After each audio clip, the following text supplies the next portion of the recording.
dans ce combat. Car si Gaza tombe, ni par empathie, ni par souci du droit humain, mais par simple curiosité et divertissement, soulevant ainsi de graves questions éthiques sur la conscience collective de la famille et l'histoire là-bas. Comment est-ce possible? On le comprend à travers ce témoignage. Il ne s'agit pas d'un phénomène isolé, mais scrutant la montée du colonne de crime évanouie dans une scène qui évoque davantage un concert à plein air, où il y a prévu WhatsApp et les bombardements sont programmés, les gens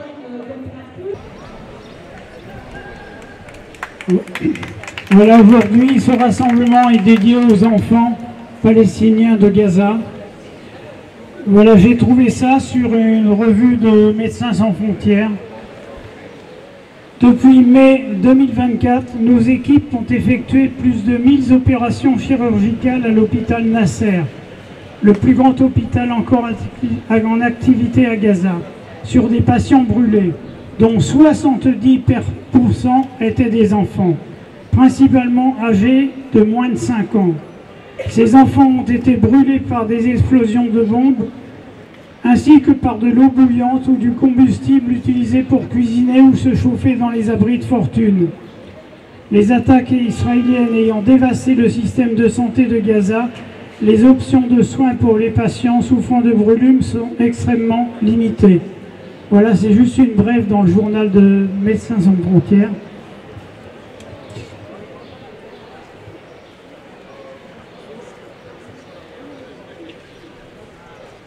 Et je vais vous lire aussi un communiqué de l'UNICEF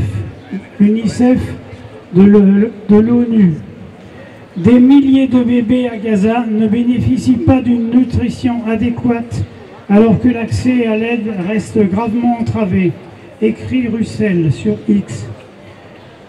Soulignant l'impact des attaques israéliennes en cours sur les femmes et les enfants, il a déclaré « De nombreuses mères ont été tuées ou sont trop mal nourries pour allaiter, ce qui fait que les enfants risquent de mourir ou de souffrir de séquelles permanentes.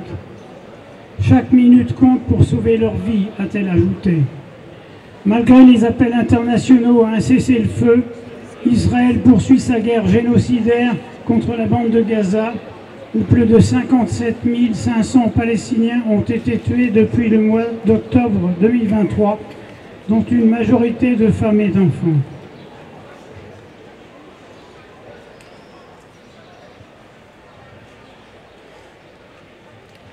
Voilà, et pourtant l'Europe continue de soutenir Israël qui commet ce génocide en maintenant son accord d'association qui fait de l'économie israélienne une économie amie de l'économie européenne, sans droit de douane, comme si Israël était un pays européen. Voilà, la France a voté à la Commission des Affaires étrangères, les députés ont voté contre la position, contre une position comme celle de l'Espagne, qui est de dire il faut arrêter cet accord d'association. L'Espagne a pris cette position, la France la refuse. Merci Dominique pour ces précisions. Donc tout le monde connaît cet accord d'association. Est-ce que ça parle à tout le monde? Oui, tout le monde sait de quoi il s'agit. La France, égale à elle-même, évidemment, ne nous surprend pas. Évidemment, ce génocide ne pourrait pas avoir lieu s'il n'y avait pas cette complicité des pays occidentaux. Et je pense que la France tient une très bonne place par rapport à cette collaboration.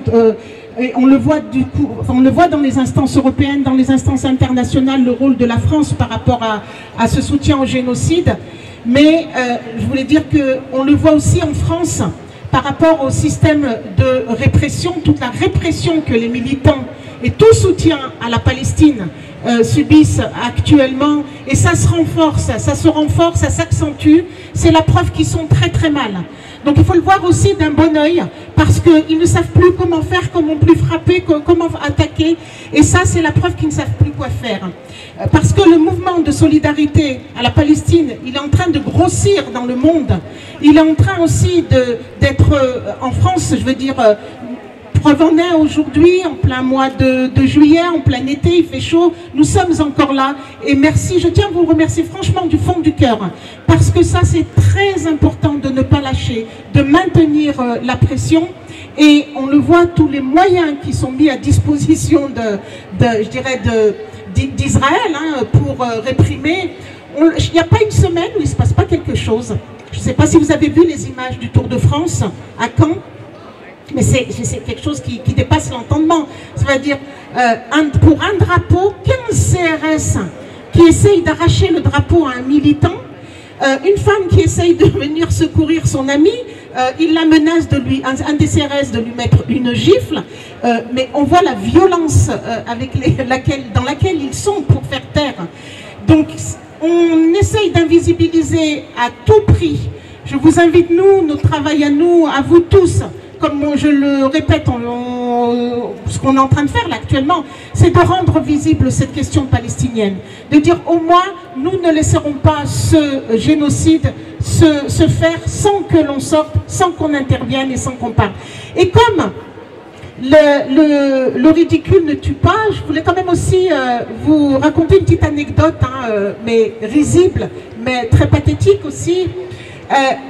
La semaine dernière, et on a vérifié l'information, elle nous a paru tellement folle qu'on est allé la vérifier. À Gaza, il n'y a plus de moyens de transport, comme vous le savez. Israël a confisqué 100 ânes, les animaux, les ânes, vous savez. Et vous savez où ils les ont mis, ces ânes?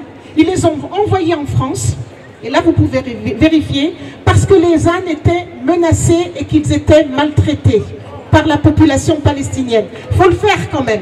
La France a réceptionné ces ânes parce qu'ils étaient surexploités, parce qu'on les faisait travailler et que les Palestiniens, évidemment, étaient des sauvages et ils ne prenaient pas soin de leurs animaux. Voilà un petit peu où on en arrive. On ne sait vraiment plus quoi faire, quoi inventer. Donc je vais passer la parole maintenant à la FPS pour nous dire un petit mot. En tous les cas, moi je vous invite à renforcer cette mobilisation. Il faut absolument ne pas baisser les bras, il faut continuer. Il y a énormément de signes de l'autre côté qui nous prouvent qu'ils sont en grande difficulté. Israël est en grande difficulté et il y a beaucoup de signes qui nous le prouvent. Et beaucoup d'Israéliens aussi qui quittent Israël. Il y a beaucoup de suicides dans l'armée israélienne, on ne veut pas nous le dire.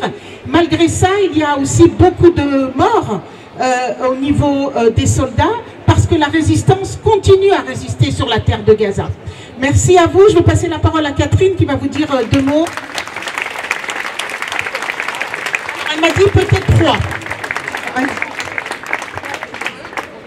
Oui, je vais vous dire 2 mots et je vais vous dire des choses que vous avez déjà entendues certainement.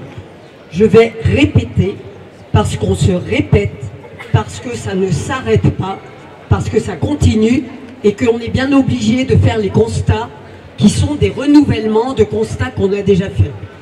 Alors après 21 mois de guerre génocidaire, 21 mois, on n'est pas loin des 2 ans, menés par Israël et Gaza, et alors que chaque jour de nouveaux massacres sont commis sur sa population affamée et entassée de force dans des zones de plus en plus réduites, le bilan est absolument épouvantable. Je ne vous redonne pas les chiffres, vous les avez, et en fait, ils sont en dessous de la réalité. Un génocide filmé en direct par les victimes, tandis que les gouvernements occidentaux refusent toujours d'imposer le cessez-le-feu aux criminels de guerre qui le commettent, et l'assument. On en a eu des illustrations, avec le soutien des États-Unis. Une inaction politique et diplomatique de la part de la France, qui s'est encore traduite le 2 juillet par le rejet des députés du centre, de la droite et de l'extrême droite, le rejet d'un amendement visant à rappeler que la France doit respecter les décisions de la Cour pénale internationale, et par les votes contre 2 résolutions appelant à la suspension de l'accord d'association entre l'Union européenne et Israël, comme on vient de l'évoquer.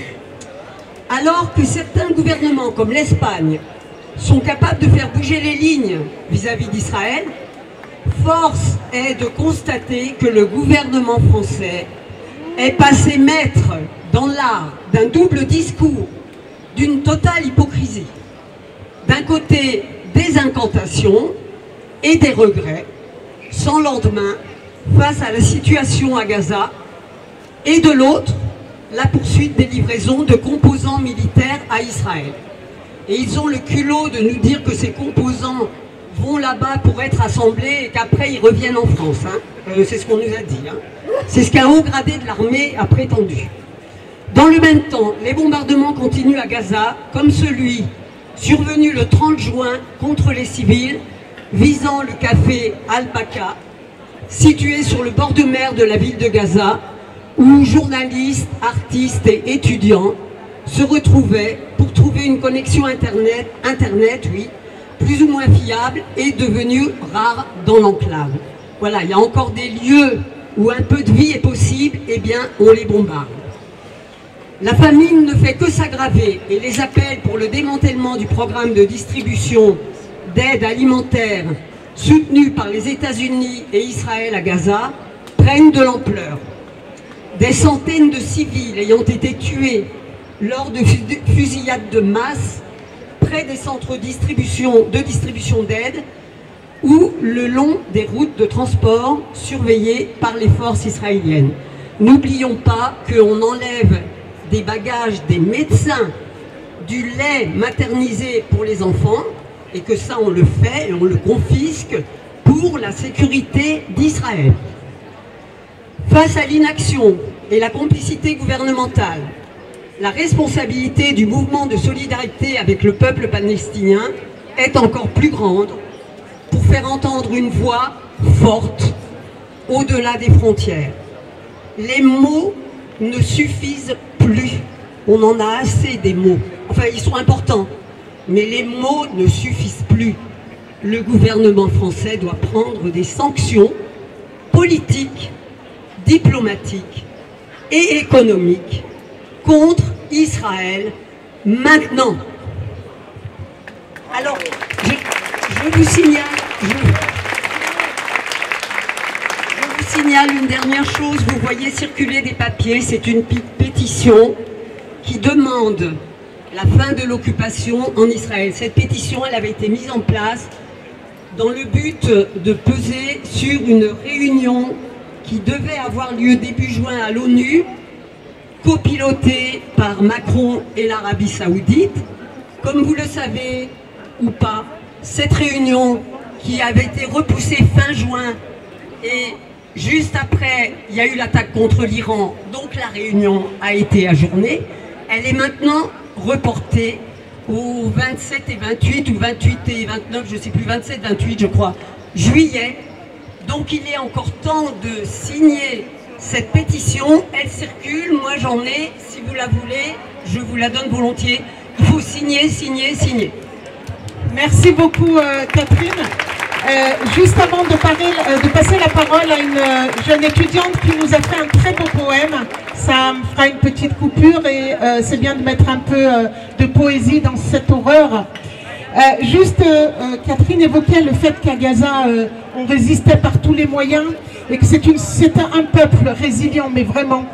Le professeur Christophe Oberlin, pour ceux qui le connaissent, qui est un chirurgien, m'a dit la semaine dernière que malgré le contexte à Gaza, ils ont validé 14 diplômes de chirurgiens sur Gaza actuellement. Et ça, c'est tout à notre honneur. Et il me dit, c'est pas des validations de complaisance, pas du tout. Ce sont des validations qui ont été faites en ligne aussi, avec des chirurgiens européens notamment, et qui ont validé 14 diplômes de chirurgiens actuellement à Gaza. On les félicite quand même parce que c'est extraordinaire.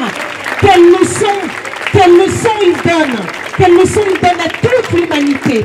Et pour en revenir sur la pression des politiques, bien sûr les politiques évidemment, Mais la politique changera, la politique baissera, je dirais. C'est nous sur le terrain, c'est nous qui ferons changer les choses pour que la politique plie, évidemment. Continuons à faire ce que l'on fait, parce que le temps nous dira que nous avons raison et que nous avions eu raison d'y croire, parce que les Palestiniens, eux, les premiers y croient.